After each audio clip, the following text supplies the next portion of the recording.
함께 기도라는 이제 주제로 우리가 공부를 시작하는데, 먼저 오늘은 기도라는 명칭에 대해서 한번 생각을 해봅시다. 그 기도라는 의미에 대해서, 그 명칭에 대해서 한번 짚어보는 시간을 가져볼게요. 기도할 때 기자가 바랄 기자예요. 바라다. 도자는 무슨 도자일까요? 도를 아십니까? 네? 얼굴이 맑으세요. 도에 관심 있으세요? 예?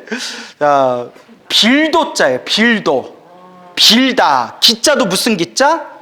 빌기. 예, 맞아요. 바랄기, 빌기. 도자도 바랄도, 빌도자예요. 바라다, 빌다라는 뜻이에요. 빌다. 그래서 빌다. 그러니까 어떤 분이 이런 얘기를 하세요. 불교에는 기도라는 단어가 없다. 바라고 비는 것은 어떤 초월적인 존재한테 막 바라고 비는 것이지, 불교는 마음을 깨치는 종교이기 때문에 기도, 빌다라는 단어가 없다. 기도라는 단어가 없다라고 얘기하시더라고요. 라고 저도 알고 있었는데 찾아보니까 있어요, 없어요? 있어요. 예, 그러니까 뭐든지 정확히 찾아봐야 돼요. 그래서 요새는 그 우리 8만 대장경이 다 인터넷에 디지털화되어 있어요. 그래서 딱 검색만 누르면 쫙 이제 어느 경에 이런 단어가 나온다는 걸 쫙 찾아볼 수가 있어요. 그래서 많지는 않지만 기도라는 단어를 딱 8만 대장에서 찾아보니까 많지는 않지만 기도라는 단어가 있다 없다? 있어요. 한문으로 된 대장경에 기도라는 단어가 있어요. 여러 개가 있어요. 그 중에 밀교경전에 가지기도라는 표현이 나와요. 따라해보세요. 기도. 가지기도. 가지가 뭘까요? 오늘은 가지 무침이나 할까 저녁에? 뭐 이러시면 큰일 나요. 가피의 다른 말이에요. 가지랑 가피랑 같은 뜻이에요. 그러니까 절에 다닌 지 몇 년인데 이러시면 어떡해요. 예? 자, 그래요. 그래도 와준 것만도 고마워요. 예, 늘 와준 것만도 고마워요. 예, 피곤하면 뒤에서 좀 주무세요. 예. 이불은 없고.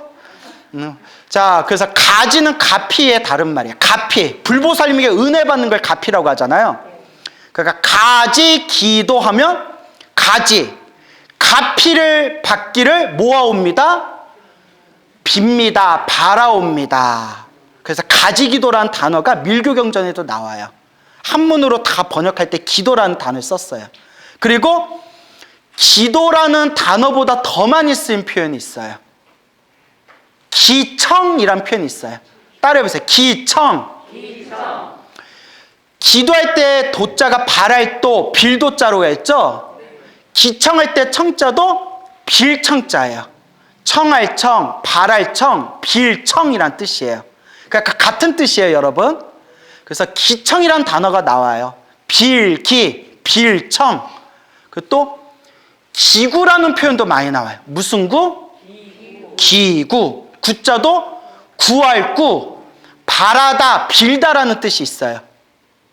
그러니까 기도라는 단어도 쓰였지만 기도라는 단어하고 똑같은 의미로 기청, 기구, 기념, 기원 등등의 표현이 8만 대장경에 쫙 나와요. 그러니까 기도라는 단어는 원래 불교 한문대장경에 원래 있는 용어다, 없는 용어다? 있는 용어예요. 알겠죠? 그러니까 이제 우리가 뭔가를 얘기할 땐 정확하게 알아야 돼요. 그래서 어떤 학자분이 기도라는 단어는 불교에 없는 거다라고 하셨지만, 요새같이 정보가 발달한 시대에 디지털로 된 8만 대장경에서 딱 검색하면 기도라는 단어도 나오고, 기도하고 똑같은 뜻인 기청, 기구, 기념, 기원 이런 표현들이 쫙 나와요. 그럼 여기서 중요한 게 있어요. 뭘 빈다는 걸까? 뭘 바라고 뭘 빈다는 걸까? 누군가의 말대로 불교는 깨달으면 종교인데, 깨달으면 그뿐인데 우리가 본래 부처라는데 뭘 빈다는 거냐? 뭘 바란다는 거냐? 라고 했을 때 중생들 살아가는 인생이 너무 힘들어요. 그죠, 여러분? 정말 중생들 살아가는 인생이 힘들어요. 그냥 마음만 딱 깨쳐서 우리가 부처되면 정말 기도할 필요가 없어요. 하지만 여러분들 태어나서 늙고 병들어서 죽을 때까지 살아가는 동안에 얼마나 많은 일들이 일어나요. 사랑하는 사람 못 만나서 괴롭고, 미운 놈 자꾸 봐서 괴롭고, 얻고자 해도 얻을 수 없어서 괴롭고, 숱한 그런 어려움과 난간들 속에서 모든 중생을 제도하고자 서원을 세우신 불보살님께서 이 고통 속에 괴로움에 빠진 중생들을 보면 마음이 어떻게 하겠어요? 그렇죠. 그 짠하다는 표현이 바로 연민심이라고 합니다. 뭐라고 한다? 연민심. 애틋하게, 불쌍하게 바라는 마음. 그래서 자비라고 할 때, 스님, 자비가 뭡니까? 라고 할 때, 자비라고 할 때 자자가 사랑 자자고 비자가 슬플 비자예요. 왜 슬퍼요? 고통받는 중생을 보면 막 슬픈 거예요, 부처님이. 너무 슬프니까 저 고통받는 중생들을 구제하지 않으면, 저 괴로움에 빠진 중생들을 구해주지 않으면 당신들이 너무 힘든 거예요. 그래서 슬플 비자예요. 그래서 왜 부처님은 부처님이 되셨냐? 그걸 비라고 표현합니다. 티베트 불교에서는 비, 슬플 비. 모든 중생에 빠진 괴로움, 모든 중생들의 그 빠져있는 그 괴로움에 있는 그대로 꿰뚫어 보면서 중생을 향한 한없는 슬픔으로 모든 중생을 저 괴로움에서 구제하고자 하는 마음으로 부처님은 부처님이 되신 것이다. 그래서 부처님의 뿌리를 연민심이라고 해요. 우리 한문식 표현으로는 자비심이라고 하죠. 자비심, 연민심. 모든 중생을 구제하고자 하는 그 간절한 마음. 그렇기 때문에 모든 중생을 구제하고자 하는 그 간절한 마음을 가지신 불보살님이 지금 이 윤회 세상에서 힘들어하고 괴로워하고 고통스러운 그런 모습으로 살아가고 있는 그 중생을 우리 불보살님이 어찌 그냥 두고 볼 수가 있겠느냐 라고 하면서 불교적인 기도의 내용들이 펼쳐지게 되는 거예요. 제가 항상 우리가 불교 공부할 때는 반드시 무엇에 근거를 둬야 된다고 했죠? 부처님의 말씀, 경전에 근거를 둬야 된다고 했죠. 관세음보살 보문품에 뭐라고 나와요? 괴로움에 빠진 중생들이 일심으로 누구를 부르며? 관세음보살을 부르며, 관세음보살이 반드시 그 중생을 그 고통에서 구제해 주시느니라, 해탈시켜 주시느니라. 그러면서 수없는 모습으로 세상에 나타서 중생을 제도하는 그 거룩한 모습들이 관세음보살 보문품에 쫙 펼쳐지잖아요. 그게 기도예요. 관세음보살님, 관세음보살님, 관세음보살님, 너무 괴롭습니다. 관세음보살님, 바랄기, 바랄도, 이 괴로움에서 구해주기를 바라는 마음. 빌기, 빌도, 누구에게 비는 거예요? 관세음보살님, 불보살님에게 비는 거예요. 관세음보살 보문품에 분명히 나오잖아요. 괴로우면 관세음보살을 불러라. 이건 제 얘기가 아니에요. 누구 얘기예요? 부처님 말씀이에요. 고통에 빠진 중생들이요, 괴로우면 관세음보살을 불러라. 보문품에 나오잖아요. 저는 제 얘기 거의 안 해요. 제 얘기는 농담 따먹기밖에 없어요. 눈치챘겠지만. 그리고 지장경에 나오잖아요. 지장경 읽어보셨죠? 지장경에, 우리가 지장경 하면 다들 무슨 영가천도 할 때나 쓰이는 경우로 알고 있지만 그건 정말 지장경에 대해서 무식한 분들이 그런 얘기하는 거예요. 지장경을 내 편견 없이 있는 그대로 바라보면 갈 곳 없어 헤매이고 있거나 악도에 떨어진 영가들을 천도하는 내용도 나오지만 지장경에 보면 분명히 현세이익, 지금 이 순간 살아가고 있는 중생의 소원을 성취하거나 괴로움에서 지장보살님이 그 중생을 구해주신다는 내용이 나오잖아요. 그죠? 분명히 지장경에 나오잖아요. 그대가 바라는 바가 있으면 하루에 이 지장경을 독송하고 하루에 몇 번 이상씩 1000번씩 지장보살을 불러라. 지장보살님이 반드시 그대들의 보호해 주리라 라는 게 지장경에 항상 나오잖아요. 내 얘기가 아니에요. 힘들고 괴롭고 바라는 게 있으면 누구를 불러라? 지장보살을 불러라. 지장경에 나오잖아요. 약사경에 보면 뭐라고 나와요?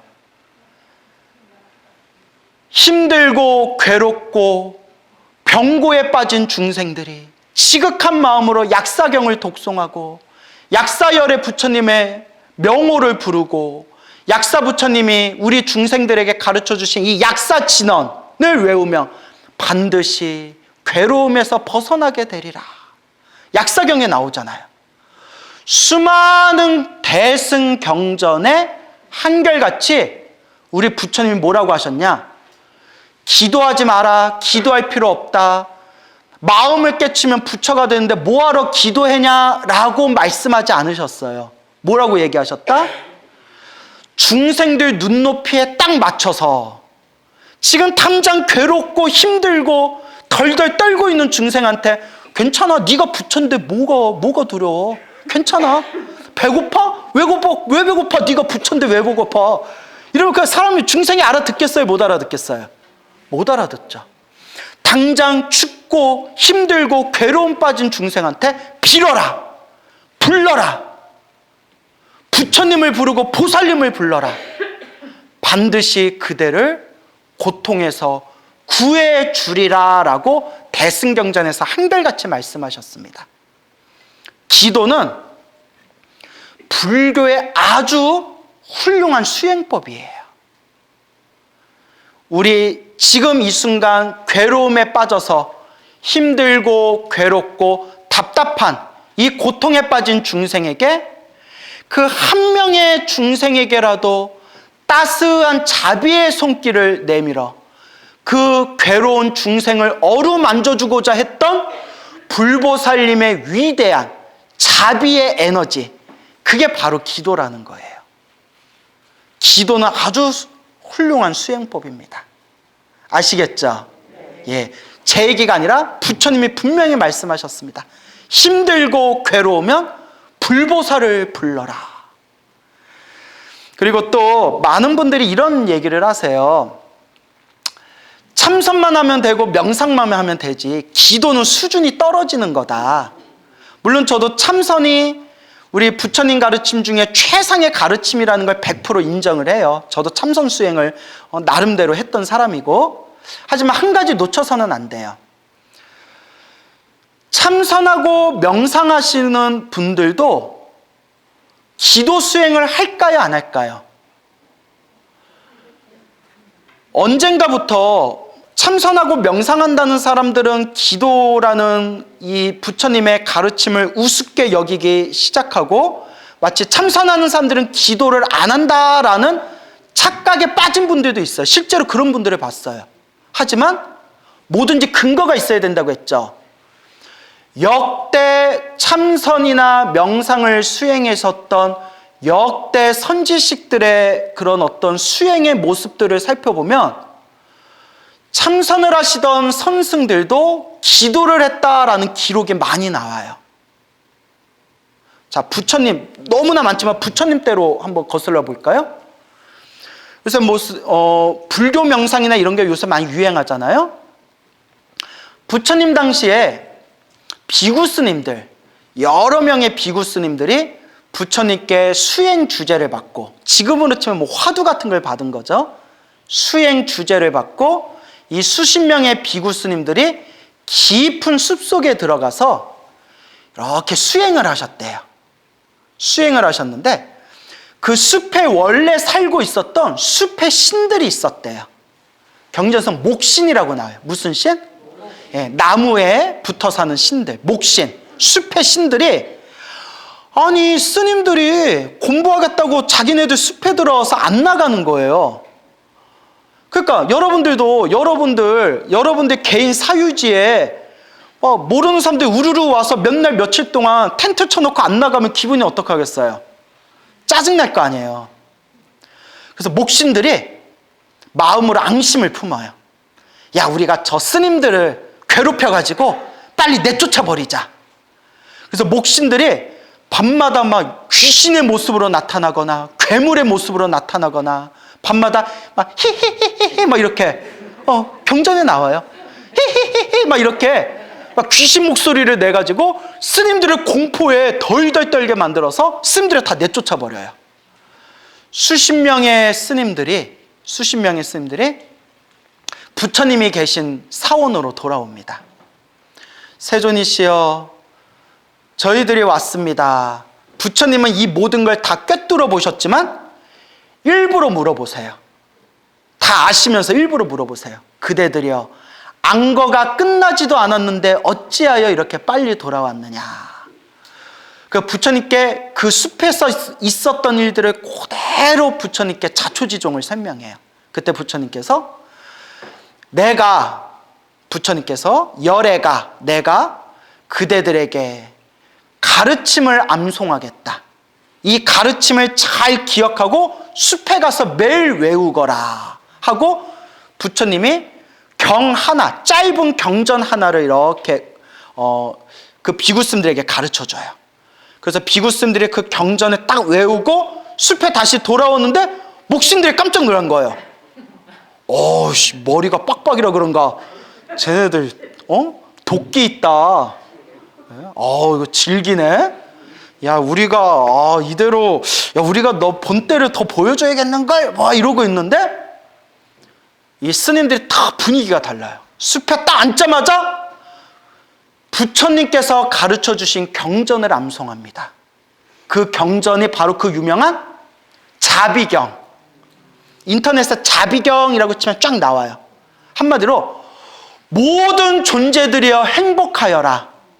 동쪽에 있는 중생, 남쪽에 있는 중생, 서쪽에 있는 중생, 북쪽에 있는 중생, 위에 있는 중생, 아래에 있는 중생 할 것 없이 모든 존재들이여 다 행복하거라 라고 자비의 마음을 일으키면서 모든 중생이 행복하기를 축원해 주는 내용이에요.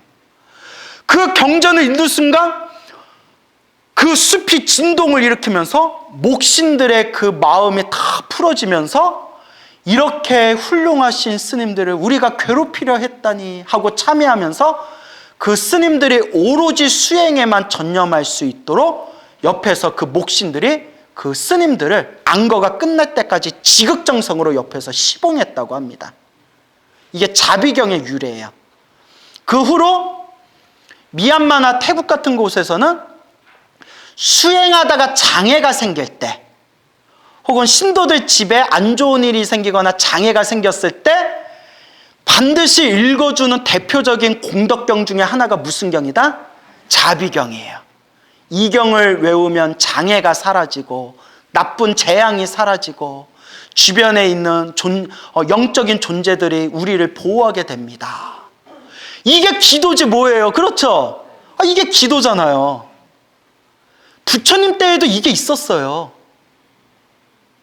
부처님 당시에도 명상하던 수행자들도 부처님께 직접 이 자비경이라는 이 가르침을 받고 수행을 하다 장애가 생길 때, 주변에 안 좋은 일이 생길 때 이 자비경을 독송하였다. 플러스 이와 관계되어 있는 살면서 장애가 생겼을 때 외우는 경전들이 부처님 초기 경전 때부터 내려오는 게 있어요. 그래서 무슨 길상경, 보석경, 사천왕들의 이름을 부르는 사천왕경, 이런 것들이 부처님 때부터 내려왔다라는 기록이 있어요. 또 우리가 흔히 참선하는 사람들은 기도할 필요가 없다 이렇게 착각하는 분들이 있잖아요. 천부당 만부당 아주 큰 오류를 범하고 있는 거예요. 선사들 중에서도 기도했다는 자료가 많다고 했죠. 근데 그 이야기가 너무 길어지니까 대표적인 얘기 하나만 해드리자면, 예전에 오래전 중국의 큰 총림, 큰 사찰을 총림이라고 불러요. 큰 총림 사찰에 스님들이 수행을 하고 있었는데 그 스님들이 살고 있는 절에 전염병이 돌아요. 촥 전염병이 도니까 스님들이 픽픽 쓰러져서 일어나질 못하는 거예요. 백방으로 약을 써도 일어나질 못하니까 그때 그나마 몸이 조금 건강했던 스님들이 이거는 약으로 고칠 수 있는 병이 아닌가 보다. 이거는 전생의 업보로 인해서 생긴 업병인가 보다. 오로지 부처님께 기도를 해서 가피를 받아야 된다 해서 지극정성으로 관세음보살을 연부를 했대요. 관세음보살 지극정성 연부를 하는데 호련히 비몽사몽에 누가 나오셨다? 광우스님? 그럴 리는 없겠죠? 관세음보살님이 나타나셔서 딱 이렇게 얘기하시는 거예요. 그대들이 겪고 있는 이 역병은 과거 전생에 지었던 악업, 나쁜 업보 때문에 생긴 병이다. 이 병을 소멸하려면 능엄주밖에 없다.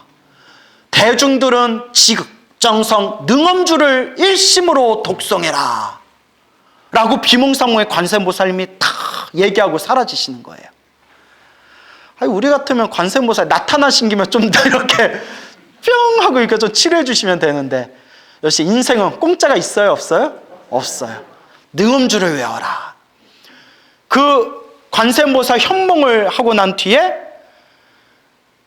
그 대중들이 사찰에서 지극정성으로 능엄주를 독송하니 얼마 지나지 않아서 그 절에 있던 역병들이 사라지고 쓰러졌던 대중스님들이 건강을 회복하였다 라는 그 설화 때문에 중국 불교에서는 새벽마다 능엄주를 외우는 게 정식 일과가 됐대요.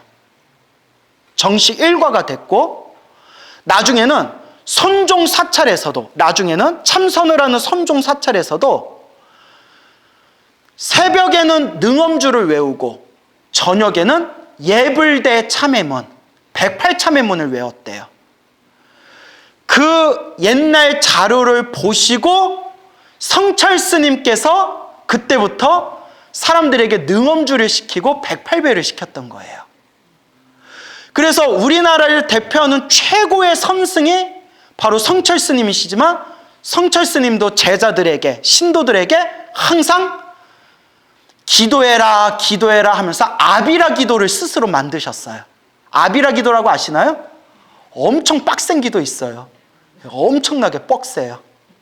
그래서 능엄주 외우고 옴 아비라 훔칸 스바하 법신진언 외우고, 그 다음에 이제 108참회문, 이렇게 예불대 참회문 외우면서 108참회 하는 걸 하루에 6번을 하는 거예요. 근데 장괴합장이라고 해서 무릎을 세운 상태에서 허리를 세워가지고 합장해서 주문을 외우는데 5분만 해도 뼈마디가 달달달달달 떨려요. 거의 30분을 해야 돼요. 해본 분 없나요? 해본 사람 없어요? 와준 것만도 고마워요. 아유, 그래요? 기도가 아비라 기도만 있나요? 근데 우리나라 최고의 선사였다는 성철 스님도 스스로 아비라 기도라는 걸 만들고 스님들에게도 능엄주를 항상 시키셨어요. 그리고 우리가 공부할 생활 속의 기도법이라는 책의 뒷부분에 나오는 내용이지만, 중간 부분에 나오는 내용이지만, 그 몇십 년 전에 금오라는 스님이 계셨어요. 금오라는 큰 스님이 계셨는데, 이 스님도 오로지 참선만 할 뿐이지 평소에 기도를 무시하셨대요. 기도 같은 건 수준 낮은 사람들이나 하는 거야. 머리 깎고 출가면 오직 할 것은 참선밖에 없다라는 참선주의자셨는데, 뭐든지 경계에 부딪혀 봐야 돼요. 자기가 쓴맛 단맛을 한번 봐야 돼요. 이 책에 나오는 내용인데 짤막하게 얘기하면, 금오 스님이 만주에 건너가시다가 산적, 마적대로 오인을 박아가지고 감옥에 갇혔는데, 누명이 벗겨지겠지 몇 날 며칠을 기다려도 감옥에서 꺼내줄 생각을 안 하더래요. 그러다가 나중에 들은 소식에 뭐 외교적인 문제도 있고 이것저것 엮여있기 때문에 그냥 감옥에 갇힌 김에 그냥 그걸로 그냥 끝내려고 한다라는 얘기를 들은 거예요. 나 감옥에서 나와야 되는데 이러다 감옥에서 평생 썩는 거 아니야? 오로지 참선만 하면 된다라고 했던 금오 스님이 당신 마음이 급하고 머리에 불이 떨어지니까 딱 앉고 벽을 보고 뭘 했을까요? 관세음보살을 외웠대요. 관세음보살, 관세음보살, 관세음보살, 관세음보살, 관세음보살, 관세음보살. 여러분, 제가 늘 주장하는 거지만 기도는요, 등 따스고 배부를 땐 기도가 잘 안 돼요. 갑자기 분위기가 술렁거려요? 동감하시죠? 제가 경험했어요. 정말 내가 힘들고 답답한 일이 있을 때 딱 집중되는 맛이 있어요.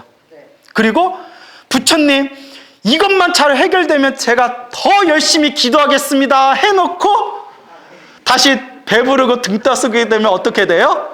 아이, 부처님은 내 마음 아실 거야. 중생들 마음 비슷하죠? 그리고 평소에 참선을 열심히 하던 스님이니까 집중력이 얼마나 뛰어나겠어요. 금호 스님께서 벽 보고 오로지 그냥 자나깨나 관세음보살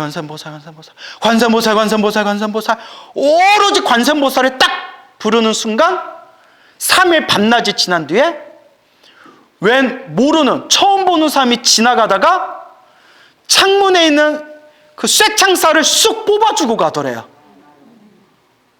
이게 말이야 당나귀야? 모르는 사람이 이렇게 지나가다가 쇠창살을 쑥 뽑아주고 그걸 휙 가더래요. 그리고 그 구멍을 통해서 나와가지고 이제 무사히 도망가게 되었다. 그러면서 금호 스님께서 평소에 이 이야기를 제자분들에게 얘기하면서 참선하는 수자도, 참선하는 스님들을 수자라고 불러요. 참선하는 수자도 그래도 가끔씩 뭐 하는 게 좋더라? 기도하는 것이 좋다. 참선하신 분들도 기도를 많이 하신 분들이 많습니다. 결국 기도라는 것은 개인적인 욕심에서 시작해요.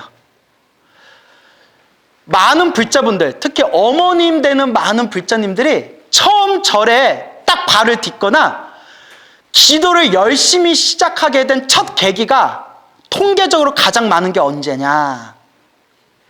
대학 수능 때. 자식들한테 뭐라도 도움이 될까 싶어서 수능 때 절에 다니기 시작했다. 수능 때, 자식 수능 때 정말 본격적으로 기도를 시작했다라는 불자분들이 의외로 많아요. 그죠? 그래서 오죽하면 어느 어른 스님이 우스개로 우리나라는 수능이 사라지면 한국 사찰 반토막 날 거야. 이런 얘기까지 우스개로 하실 정도로. 그렇게 기도를 우리가 해 나아갈 때 처음 계기는 개인적인 욕망 때문에 기도하는 거예요. 수능 얘기를 했지만 우리 자식 제발 대학 합격하게 해주세요. 우리 자식 원하는 대학 꼭 들어가게 해주세요. 거기서부터 시작하잖아요. 그리고 제가 사찰에 가서 우리가 사시 때마다 사시축원 올리잖아요. 앙고 시방 삼세 한 뒤에 뭐 어디 뭐 서울특별시 어디 뭐 마포구 뭐 저기 대한불교진흥원 뭐 3층 대법당 아무개 각각등 보채 이렇게 축원해 주잖아요. 축원 내용 보면 다 건강하게 해주세요. 사업 잘 되게 해주세요. 좋은 배필 만나게 해주세요. 다 그 내용이에요.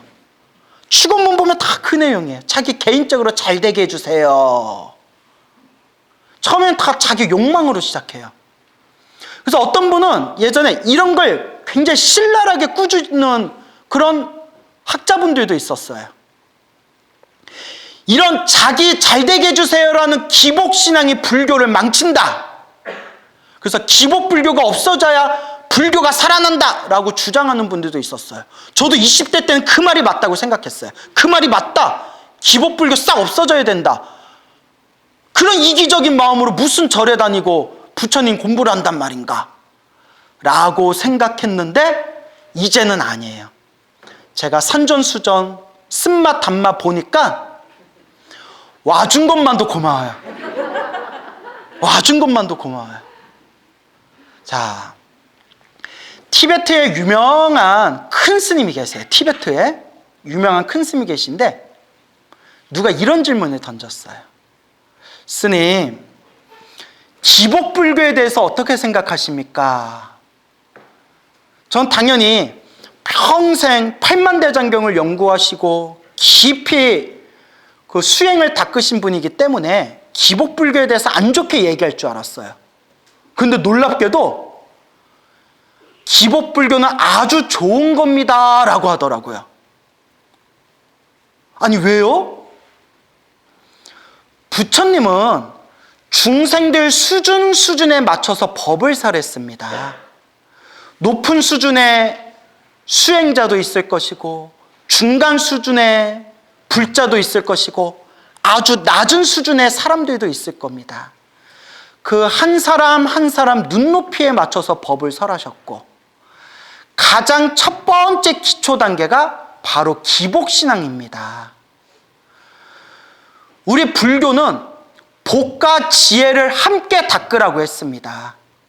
우리 불교는 지혜의 종교고 깨달음의 종교지만 지혜를 닦고 깨달음을 얻으려면 먼저 복이 있어야 됩니다 라는 말씀을 하더라고요. 맞죠? 좋은 스승을 만나는 복, 좋은 도반을 만나는 복, 좋은 도량에서 공부할 수 있는 복, 건강복, 시간복, 수행만 집중할 수 있는 최소한의 의식주가 될 수 있는 복.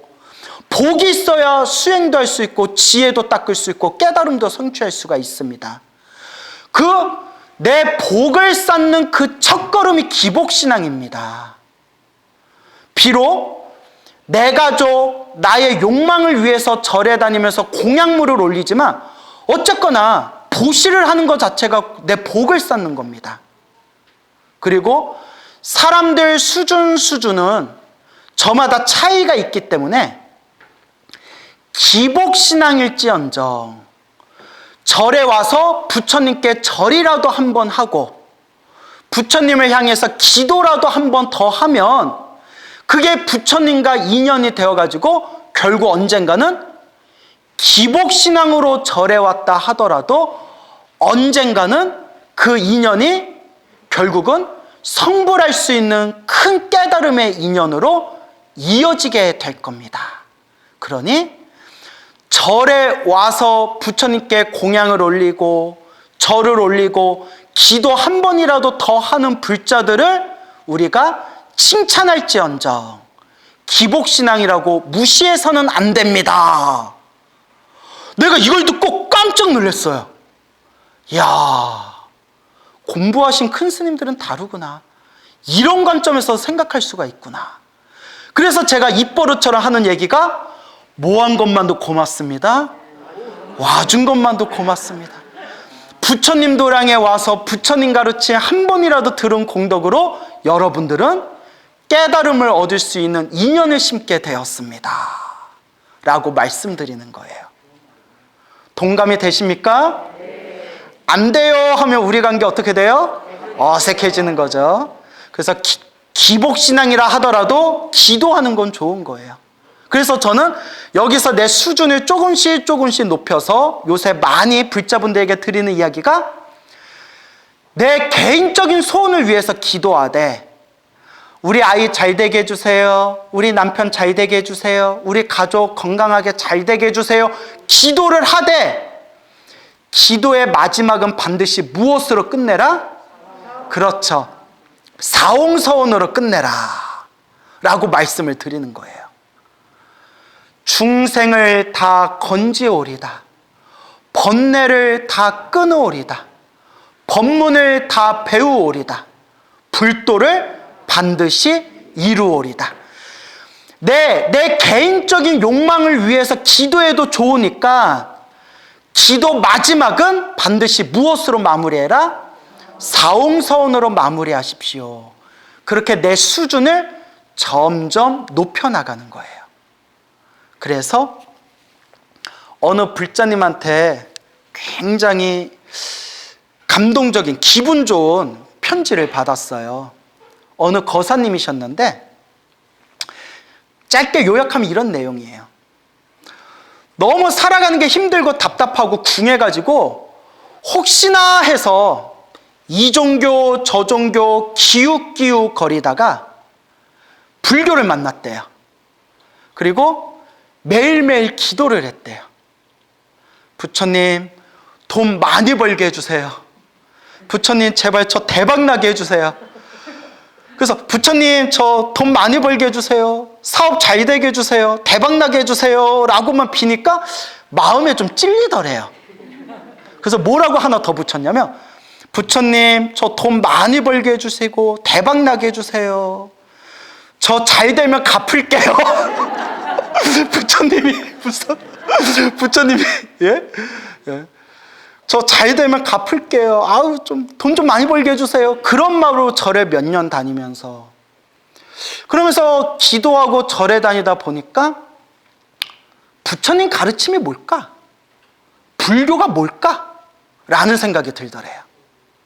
그래서 자꾸 법문도 듣고 강의도 듣고 경전도 보고 몇 년 부처님의 가르침을 한 단계 한 단계 공부하면서, 그래도 이분이 좀 난 사람이에요.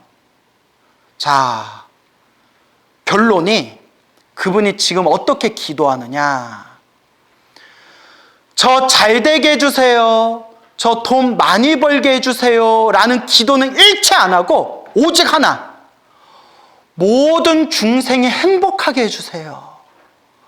모든 중생이 행복하게 해주세요. 오직 그것만 기도한대요. 당신 마음도 이렇게 변할 줄 몰랐대요. 근데 그분 말씀이, 광우 스님이 그러지 않았습니까?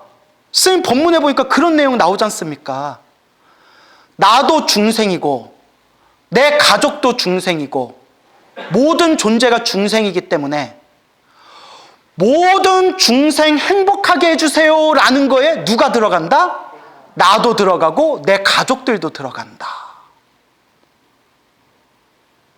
그 얘기를 듣고 제가 그렇게 마음에 잔잔한 울림이 오더라고요. 불과 몇 년 전만 하더라도 대박 나게 해주세요. 돈 많이 벌게 해주세요. 빌기만 하니까 찝찝해서, 그래요 부처님, 돈 많이 벌면 내가 좀 갚을게요 부처님. 먹었으면 토해내야죠. 믿고 한 번만 밀어주소. 막 이런 했던 분이 부처님의 가르침을 공부하면서 저 잘 되게 해주세요. 저 돈 많이 벌게 해주세요. 라는 개인적인 욕망의 수준에서 벗어나서, 부처님, 제가 바라는 건 하나밖에 없습니다. 모든 중생이 행복하게 해주세요. 그리고 그 거사님의 마지막 말씀이, 스님, 희한합니다. 희한합니다. 아, 왜요? 나 잘 되게 해주세요 했을 때는 느끼지 못했는데, 모든 중생이 행복하게 해주세요 기도하니까 일이 더 잘 풀립니다. 마음이 더 편안합니다. 스님, 이게 진짜 가피인 것 같습니다. 제가 그냥 졸업하라고 했어요. 더 이상 내가 해줄 말이 없다. 졸업하십시오. 기도는 개인적인 욕망에서 시작해요. 비는 거예요. 빌기, 빌도. 일단 비는 거예요. 빌고 빌고 빌다 보니까 비워져요. 멋있지 않아요? 네. 네. 내가 만든 말이에요. 이거 얘기하면서 우와 이럴 줄 알았는데 다들 아무 반응이 없어서 빌고 빌고 빌었더니 뭐해지더라? 비워지더라. 그게 공이에요. 공 안에 모든 게 꽉 차 있대요. 그게 바로 공입니다. 기도는 훌륭한 수행법입니다. 여러분의 개인적인 소원과 욕망을 위해서 얼마든지 기도하십시오. 거기서부터 시작하는 거예요. 그렇게 빌고 빌고 빌다 보면 여러분도 언젠가는 자연스럽게, 부처님, 모든 중생이 괴로움에서 벗어나 모든 중생이 행복하게 해주십시오 라는 그런 진실한 마음으로 기도할 수 있는 그런 진정한 기도의 수행자가 될 겁니다. 오늘 여기서 마치겠습니다. 성불하십시오.